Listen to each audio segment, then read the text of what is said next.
स्वागत है आप सभी का अपने चैनल एकलव्य स्टडी पॉइंट पे। और मेरा नाम है सचिन और आज की इस वीडियो में हम सभी क्लास 12 की हिंदी कोर्स से जो आपकी कविता है उषा, इसके इंपॉर्टेंट क्वेश्चन आंसर्स देखने वाले हैं। तो चलिए हम वीडियो को स्टार्ट करते हैं। आपको बताना चाहूंगा कि आप मुझे इंस्टाग्राम पे फॉलो कर सकते हैं। मेरा यूजर नेम आप सभी के सामने लिखा हुआ है। अगर आपको कोई भी प्रॉब्लम आती है तो आप आके मुझसे पूछ सकते हैं। और अगर आप हमारा टेलीग्राम ग्रुप ज्वाइन करना चाहते हैं तो class 12 ESP new group search मार के आप हमारे टेलीग्राम से ज्वाइन हो सकते हैं। और वेबसाइट पे आप सभी को नोट्स प्रोवाइड करवा दिए जाते हैं। www.eklavyastudypoint.com हमारी वेबसाइट है, तो आप वेबसाइट को जरूर विजिट करिएगा। तो आज का हमारा पहला प्रश्न है, उषा कविता के आधार पर उस जादू को स्पष्ट कीजिए जो सूर्योदय के साथ टूट जाता है। तो इसमें आपको बताना है कि सूर्योदय से पूर्व आकाश में नए नए रंग उभरते हैं, यानी कि सूर्योदय होने से पहले लाल काले रंगों के अद्भुत मेल से आकाश में जादू जैसा वातावरण दिखाई देता है। ठीक है, और इस रंग बिरंगे वातावरण को ही उषा का जादू कहा गया, यानी कि जो सुबह के टाइम जो जादूगरी सा आसमान दिखता है। और सूर्योदय होते ही ये सारे रंग विलीन हो जाते हैं। और आपको पता ही है सूर्योदय होता है तो ये बिल्कुल एकदम चमक आ जाती है प्रकाश की, जिससे सारे रंग ये गायब हो जाते हैं और उषा का जादू टूट जाता है। तो ये इसका आंसर हो जाएगा। अगला प्रश्न है, उषा कविता के प्रतिपाद्य को स्पष्ट कीजिए। तो देखिए, उषा कविता जो है यहाँ पे इसकी रचना नई कविता के विशिष्ट कवि शमशेर बहादुर सिंह ने की है। और उषा का सौंदर्य मोहक होता है। इस समय की प्रकृति, मतलब सुबह के टाइम की बात हो रही है, काफी मतलब पल पल जो है आसमान बदलता रहता है सुंदरता के साथ, अत्यंत आकर्षक होता है, अट्रैक्टिव होता है। और इस कविता में भी बहुत सजीव चित्रण किया गया है उस चीज का। और उषा काल यानी कि जो मॉर्निंग का टाइम होता है, उसका आकाश आसमान बहुत पवित्र होता है, निर्मल होता है, साफ स्वच्छ उज्जवल होता है। और यह समय सृष्टि की नव गति का संदेश वाहक होता है। कवि का बिंब तथा प्रतीकों के माध्यम से जो ये सुबह का टाइम का जो वर्णन है वो इतना रोचक है, प्राकृतिक सौंदर्य इतने अच्छे से बताया है। और प्रयोगवादी कविता में प्रकृति के साथ मानवीय चेतना को एकाकार करना प्रभावित करता है। ठीक है, तो ये इसका प्रतिपाद्य हो जाएगा। फिर अगला प्रश्न है, उषा कविता में भोर के नभ की तुलना किससे की गई है और क्यों की गई है।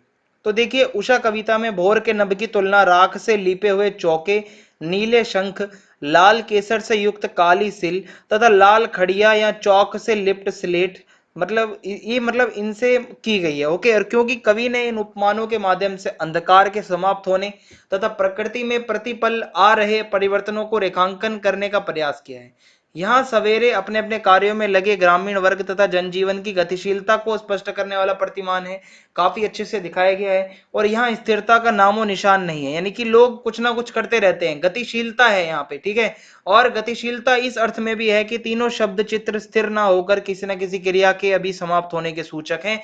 यानी कि इतनी गतिशील ये कविता इन्होंने लिखी है कि बहुत ही अच्छी है। फिर आगे है, कवि ने भोर के नभ की पवित्रता, निर्मलता तथा उज्ज्वलता को किन रूपों में स्पष्ट किया है। तो यहाँ पे है, उषा कविता में कवि ने भोर के नभ की पवित्रता, निर्मलता तथा उज्ज्वलता को अलग अलग बिंबों और प्रतीकों के माध्यम से दिखाया है। जैसे कि राख से लीपा हुआ चौका जो है वो पवित्रता का प्रतीक है। वहीं नीले जल में या किसी गौर झिलमिल देह में निर्मलता तथा जो काली सील जरा से लाल केसर से की जैसे धुल गई हो में उज्ज्वलता का प्रतिबिंब है। और यह उज्ज्वलता, निर्मलता व पवित्रता ग्रामीणों में नई उम्मीद और आशा का संचार करती है। अतः हम कह सकते हैं कि भोर के नभ के जो बदलते सौंदर्य को कवि ने जन जीवन की जो गतिशीलता है, जो एक्टिविटीज होती हैं, जो मानवीय गतिविधियां होती हैं, उनमें जो परिवर्तन आता है उसके रूप में हमें दिखाया है। फिर आगे है, सूर्योदय से पहले आकाश में क्या क्या परिवर्तन आते हैं। तो सूर्योदय से पहले आकाश की छवि क्षण क्षण बदलती रहती है। और कैसे मतलब एकदम परिवर्तन होता है ये अभी हमने पीछे देखा है। ठीक है, ये चौका वगैरह मैंने आपको बता दिया है, इसमें आपको वही सारी चीजें लिखनी है। ठीक है, बिल्कुल इस तरीके से भी ये पूछा जा सकता है। फिर शमशेर की कविता गांव की सुबह का जीवंत चित्रण करती है। ठीक है, इसमें कैसे है कि उषा कविता में कवि शमशेर ने ग्रामीण उपमानों का प्रयोग किया है, यानी कि ग्रामीण बहुत सारी ऐसी चीजें दिखाई है। कविता में नीले रंग के प्रातःकालीन आकाश को राख से लीपा हुआ चौका बताया गया है। ग्रामीण परिवेश में ही गृहिणी भोजन बनाने के बाद चूल्हे को राख से लीपती है।